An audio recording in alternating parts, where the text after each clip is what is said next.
Hi, my name is Harpreet Kaur and I am studying business marketing at George Brown College. In my today's video, I am going to cover the spin concept.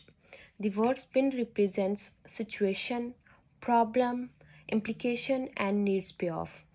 And today I would like to discuss some of the questions on these four parameters. And in my today's video, I'll be acting as a sales representative of UPAC Disposable Limited, and I'll be talking to my client, which is CLS Catering Services, and I will ask them questions on these four parameters. And after watching this video, you will get that what type of questions we need to ask in each parameter.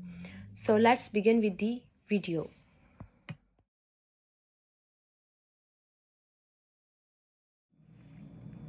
I'm going to begin with the situation questions.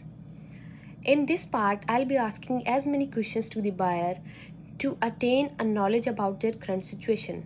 In this part, I'll be asking very straightforward questions that will help me to understand the needs of the buyer.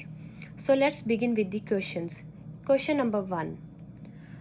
How many catering orders do you get in a day on an average basis? Question number 2. How many orders include more than 2 or 3 liquid items? Question number 3.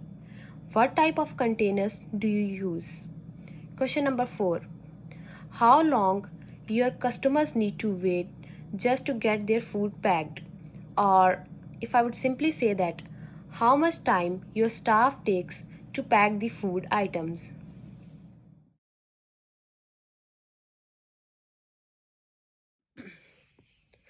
After covering the situational questions, the second alphabet of words bin represents the problematic questions. So I'll be covering some of the problematic questions here. And generally, the salespersons ask the problematic questions just to motivate the buyers in order to determine their needs. And ultimately, this determination helps the salesperson to provide a solution that seems beneficial to the buyer. And so let's begin with the questions. Question number 1. How many times in a week do you get a complaint regarding the product leakage? Question number 2. How many times it happens that you deliver a wrong product to the customers? Question number 3. How many of your customers are dissatisfied with the quality of disposals? Question number 4. How many times it happens that customers visit your place just to get their refund or just to get their money back?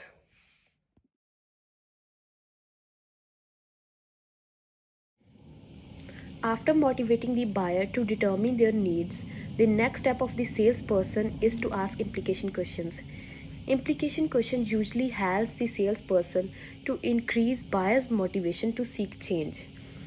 Implication questions uncovers the effects or consequences of prospects' problems. So I have prepared some implication questions. Let's begin with them. Question number 1. What happens when the staff members deliver a wrong products? Question number 2.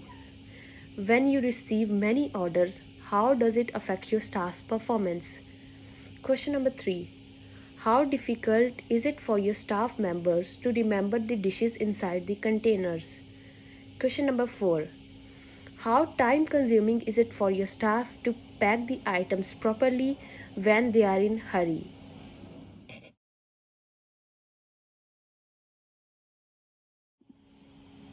Once a salesperson helps the prospects to uncover their specific needs, the next step is to ask needs payoff questions, which is the last part of the spin concept. Needs payoff questions will help the buyer to find out the ways that would help them in resolving their issue. Needs payoff questions also provide an opportunity to a buyer that would help them to determine how motivated the prospect is towards the change. I have prepared some of the needs payoff questions, so let's discuss them. Question number 1. What if I could provide you with an opportunity that would significantly decline the number of leakage complaints? Question number 2. What if your staff members can easily pack the items properly in one push even if their schedule is busy? Question number 3. What if I provide you a solution that would decrease the waiting time of your customers by 50%? Question number 4. What if your staff members can easily recognize the items inside the closed containers? Thank you for listening.